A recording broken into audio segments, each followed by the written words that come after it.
السلام علیکم. Professor brigadier محمد عرفان الہی. میں کم از کم پچھلے 20 سے 25 سال سے پلاسٹک سرجری پریکٹس کر رہا ہوں. تو میں یہ چاہوں گا کہ جو ہماری لوکل پبلک اور عوام میں مسکنسیپشنس ہیں پلاسٹک سرجری اور ریکنسٹرکٹیو سرجری کے بارے میں، اس کے بارے میں کچھ مختصر معلومات دینا چاہوں. پلاسٹک کا جو ورڈ ہے اس کو ہماری کچھ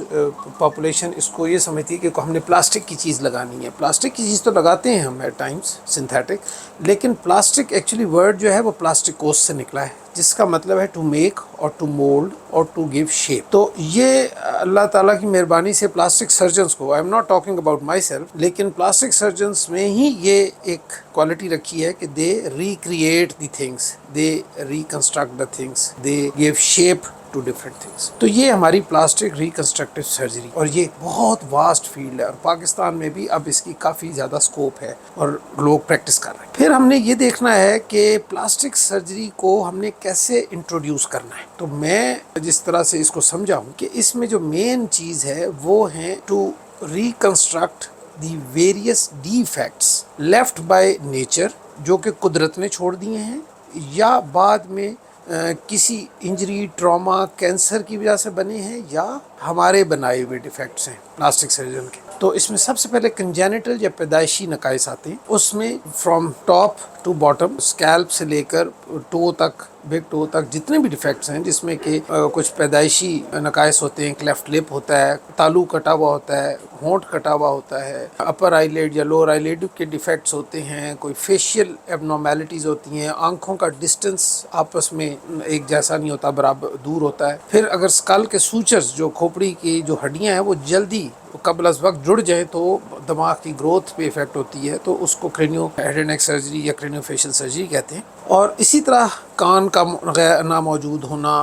ہونٹوں کی کوئی اور پرابلم، جاز کا چھوٹا رہ جانا، بڑا ہو جانا، یہ بہت ساری چیزیں ہیں. پھر اسی طرح باقی باڈی میں ہیں، ہینڈ اینڈ اپر لم سرجری میں بہت سارے ڈیفیکٹس ہیں. کینیٹیریا کے ڈیفیکٹس ہیں کہ چھوٹے پیشاب والی جگہ پہ کچھ سوراخ کا آگے پیچھے رہ جانا، یا اور کوئی ڈیفیکٹس. اسی طرح لوور لمز میں ہیں، چیسٹ میں ہیں، ایبڈومنل وال کے ہیں. تو یہ کنجینیٹل ڈیفیکٹس ہیں، یہ پیدائشی نقائص ہیں جو کسی بھی بچے میں یا کسی بھی مریض میں ہو سکتے ہیں. ان کی ریکنسٹرکٹیو سرجری پلاسٹک سرجن کی ڈومین میں آتی ہے. پھر اس کے بعد جو ہمارے ملک میں جس طرح کے ٹریفک کے حالات ہیں اور سیفٹی پریکاشنز جو ہم نہیں لیتے، اس کے بعد جو پوسٹ ٹرامیٹک ڈیفیکٹس ہیں، ایکسیڈنٹس کے بعد پورے جسم میں کہیں پہ بھی کوئی ڈیفیکٹ ہو جائے، کوئی اسکیلپ کا پورشن لاس ہو جاتا ہے، کوئی نیزل انجری ہو جاتی ہے، کوئی ایئر لاس ہو جاتا ہے، کوئی لپس کا ٹراما ہو جاتا ہے. مطلب بتانے کا مقصد یہ ہے کہ اسکل، سر کے اوپر سے لے کر ٹو تک جتنے بھی ٹرامیٹک، پوسٹ ٹرامیٹک ڈیفیکٹس ہیں، باڈی ٹیشوز کا لاس ہے، چاہے وہ اندر ہو، جسم کے اندر ہو، جس طرح نروز کی انجری ہے، چاہے وہ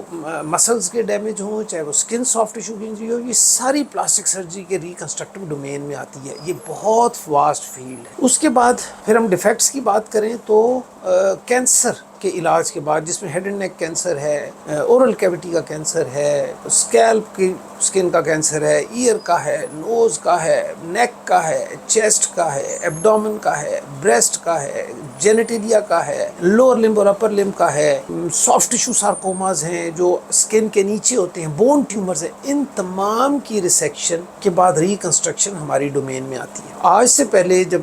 پریمیٹیو ٹائمز میں، آج سے 35 سال پہلے سے اس طرح کے مریضوں کا کوئی خاص علاج نہیں ہوتا تھا. اول تو آپریشن نہیں کیا جاتا تھا، یا پھر آپریشن کیا جاتا تھا، وہ ڈیفیکٹس جو تھے، ریزلٹنگ ڈیفیکٹس، وہ ریکنسٹرکٹ نہیں ہو پاتے تھے، یا پھر ان کو کیمو تھراپی اور ریڈیو تھراپی دے کر ان کو چھوڑ دیا جاتا تھا وارڈوں. لیکن اب اللہ کے فضل و کرم سے یہ تمام ریکنسٹرکٹیو بہت حد تک کراچی سے لے کر پشاور تک تمام شہروں میں جو ہمارے کوالیفائڈ پلاسٹک سرجنز ہیں وہ کر رہے ہیں، اور بہت ہی شاندار طریقے سے کر رہے ہیں، اور دنیا کے کسی بھی ملک سے ہم اس کو کمپیئر کر سکتے ہیں ڈسپائٹ آر شارٹ کمنگز اور ہماری جو ڈیفیشنسیز ہیں. اسی طرح ایک بہت بڑی کموڈٹی ہے برنز، جلے ہوئے مریض. اب وہ ہماری انڈر ڈیولپڈ نیشن کی اور ہماری جو سیفٹی پریکاشنز کا نہ ہونا، اور جو ہمارے اس طریقہ استعمال میں بے احتیاطیاں ہیں، گھریلو لیول پہ، انڈسٹریل لیول پہ، دونوں میں برنز ایک بہت بڑی ایک سیپریٹ میں اس کو اینٹیٹی دیتا ہوں. کیونکہ برنز ایک ایسی فیلڈ ہے جس کا ایک دفعہ کوئی مریض جل جائے،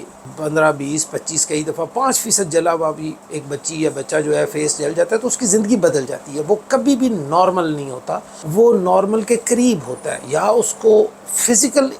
ڈیفیشنسی آ جاتی ہے یا وہ اس کو مینٹل یا سائیکلوجیکل ڈیفیسٹ آ جاتا ہے تو اس کی زندگی بدل جاتی. تو جلے ہوئے مریضوں کے لیے یہ ہے کہ ایک تو ہے کہ فوراً جلنے کے بعد کا علاج ہماری ڈومین میں آتا ہے, پھر اس کے بعد اس کی ریہیبلیٹیشن اور اس کو ریکنسٹرکٹ کرنا ہماری ڈومین میں آتا ہے, پھر پرانے جلے ہوئے جو مریض ہیں جن کی ڈیفارمیٹیز یا پرابلمس اسٹیبلش ہو چکی ہیں اس کو دوبارہ ریہیبلیٹیٹ کرنا, ریکنسٹرکٹ کرنا بھی ہماری ڈومین میں. اور یہ بہت بڑی فیلڈ ہے بذات خود, اور آج کل پاکستان برن ایسوسی ایشن جو پاکستان ایسوسی ایشن آف پلاسٹک سرجنز کے ساتھ ایک ذیلی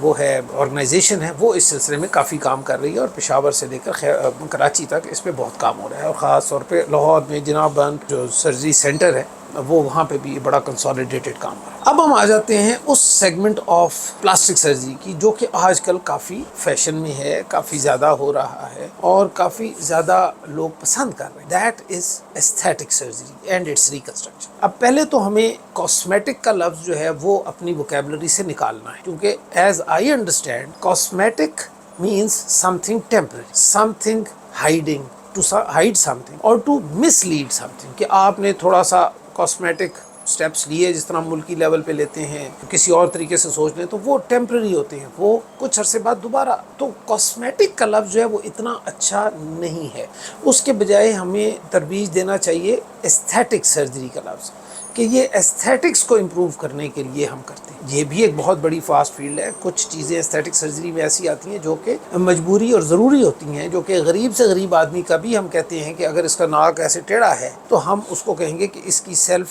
جو سیلف امیج ہے, اس کا کانفیڈنس لیول لو ہو رہا ہے, تو ہم نے اس کو ریکنسٹرکٹ کرنا ہے. تو کچھ چیزیں تو ایسی ہیں جو کہ پرابلمیٹک ہیں اور ہمیں کرنی ہے, اور کچھ لوگ ہیں جو پیشنٹ کی ول اور وش کے اوپر کرنا ہے کہ وہ یہ چاہتا ہے کہ وہ یہ کرائے, جبکہ اس کو اس سے کوئی خطرہ نہیں ہے, کوئی ایشو یا بیماری نہیں. تو یہ ایستھیٹک سرجری ہے. یہ بھی بہت واسٹ فیلڈ ہے. آج کل اس پہ بہت ڈیولپمنٹس ہو گئی ہیں, اور فیس لفٹس جو پہلے سرجیکل ہوتے تھے اب نان سرجیکل میتھڈ سے ہونے شروع ہو گئے ہیں. لائپوسیکشنز میں بہت ساری چیزیں آ گئی ہیں, breast reconstruction, augmentation and reduction میں بہت ساری چیزیں آ گئی ہیں. تو میں اس سیگمنٹ کو اس لیے سب سے آخر میں رکھ رہا ہوں کیونکہ ایز پاکستانی, ایز اے پور نیشن, میرا یہ خیال ہے کہ ہمارے پاس جو ریکنسٹرکٹیو یا post traumatic defects, post cancer defects, post جو کنجینیٹل ڈیفیکٹس ہیں اور برنز ہیں, یہ ہمارا مین مسئلہ ہے. دس از آر بریڈ, یہ روٹی ہے. اور ایستھیٹک سرجری جو ہے وہ کیک اور پیسٹری ہے, وہ پیزا ہے, جو کم پاپولیشن کو چاہیے, کم پاپولیشن افورڈ کر سکتی ہے. ہماری جو اصل ہونا چاہیے ایز پلاسٹک سرجنز اور as a department of plastic surgeries, ہمیں اپنے ریزیڈنٹس کو اس طرف زیادہ لگانا ہے کہ ہم, کیونکہ وہ کام مشکل ہے, اس کو بار بار کرنا پڑتا ہے, کئی دفعہ آپ کامیاب ہوتے ہیں, کئی دفعہ آپ ناکام ہوتے ہیں, اس لیے لوگ اب اس کام کو چھوڑ کر, I may be wrong but I think this is what so many people will second me, کہ ہم اب وہ جو آسان پروسیجرز ہیں جو زیادہ جلدی ریوارڈنگ ہیں, ہم اس کی طرف جا رہے ہیں اور زخموں کی طرف سے ہم ہٹ گئے. اب جہاں پہ میں نے پلاسٹک ریکنسٹرکٹیو سرجری کی بات کی, وہاں پہ ڈائبیٹک فیٹ, ڈائبٹیز کے مریضوں کا ذکر نہ کرنا, اور اس طرح کے اور جو بہت سارے مسلینیس ہیں جس میں کارپل ٹنل ہے, جس میں ڈیوپوٹرانس ڈیزیز ہے, ایڈیوپیتھک ڈیزیزز ہیں, وہ بھی ساری اسی کے اندر آتی ہیں. تو میں جب پلاسٹک سرجری میں آیا تھا تو آئی نیور تھاٹ کہ it's such a vast field, لیکن ابھی تو there is no body part اور body structure left which doesn't come in our domain. Oesophagus, خوراک کی نالی کا اوپر سیگمنٹ لاس ہوتا ہے, وہ ہم نے ریکنسٹرکٹ کرنا ہے. چیسٹ وال کو ہم نے ریکنسٹرکٹ کرنا ہے, کوریج ہم نے دینی ہے, بون کو ہم نے کور کرنا ہے. ہم نے سے مراد ہے, not talking about myself, I have been doing all this, لیکن ایز پلاسٹک سرجری کمیونٹی کی میں بات کر رہا ہوں, ایز پلاسٹک سرجنز کی بات کر رہا ہوں, کہ ہماری اتنی واسٹ فیلڈ ہے کہ اگر ہم اس کو کسی طریقے سے کر پائیں تو یہ ہماری بہت بڑی کامیابی ہوگی, اور ہم اپنے ملک میں ایک بڑی اچھی چینج لا سکیں. اب آخر میں یہ ضرور کہوں گا کہ ہماری جو ذرائع ابلاغ ہیں, ٹی وی اور ڈرامہ اور فلم انڈسٹری, اس نے ہماری پلاسٹک سرجری کو بہت غلط پورٹری کی, ہمارے مریضوں کی ایکسپیکٹیشنز کو ان ریئلسٹک حد تک لے گیا. اب میں نے خود ایک ڈرامہ دیکھا ہے جس میں ایک بندے کی بیٹی جو ہے وہ ڈیتھ ہو رہی ہوتی ہے, اور ایک اس دوسرا بندہ کھڑا ہوتا ہے، وہ کہتا ہے جی اس کی ڈیتھ ہو رہی ہے، میں ڈاکٹر صاحب سے بات کرتا ہوں، اگر اس کا چہرہ اتار کے میں اپنی بیٹی پہ لگا دوں، وہ جلی ہوئی ہے، تو اس طرح آپ کی بیٹی بھی ساری زندہ رہے گی اور آپ اس کو دیکھتے رہیں گے، اور میری بیٹی کو بھی آپ، اور وہ 15 منٹ بعد وہ ایک نئے چہرے کے ساتھ وہ لڑکی پیش کر دیتے ہیں۔ تو اب ہمارے مریضوں کو کیا پتہ میسج جا رہا ہے کہ وی کین ڈو اینی تھنگ، ہم سب کچھ نارمل کر دیں گے، ہم سب کچھ بہترین کر دیں گے، ہم سب کچھ اللہ کے بنائے ہوئے طریقے سے کر دیں گے، بلکہ ایسا نہیں ہے، بہت سارے کیسز میں ایسا نہیں ہوتا۔ تو ہم نے اپنی جو ایکسپیکٹیشنز ہیں جنرل پاپولیشن کو کہ وہ اتنی ان ریئلسٹک حد تک بڑھا دی ہیں کہ جب ہم انہیں یہ کہتے ہیں کہ نہیں یہ نارمل نہیں ہو سکتا، یہ نیئر ٹو نارمل ہوگا، اس میں یہ تو اس وقت تو کہتے ہیں جی کہ یہ پاکستان میں ایسا نہیں ہو سکتا، باہر تو ایسا ہوتا ہے، ہم نے تو فلانی جگہ سے پوچھا تھا اور فلانے سے کروا لیں۔ وہ ایک مریض کے لیول پہ ان میں ایک انریسٹ یا ایک ڈسکنٹینٹمنٹ رہتی ہے اور وہ اس میں پریشان رہتے۔ تو یہ میرا ایک میسج ہے کہ ہمارے ذرائع ابلاغ کو اس پلاسٹک سرجری کو اور اس ریکنسٹرکٹیو سرجری کو حقیقت پسندی کے اندر لانا ہے، تاکہ پیشنٹ کی ایکسپیکٹیشنز ایسی ہوں جن کو کہ ہم میچ کر سکیں گے، جن کو ہم ریئلائز کرا سکیں۔ تو فی الحال میرے خیال سے اتنا ہی کافی ہے، تو باقی پھر انشاءاللہ دوبارہ ملاقات ہوگی اور پھر اور بات کریں گے۔ بہت شکریہ، السلام علیکم۔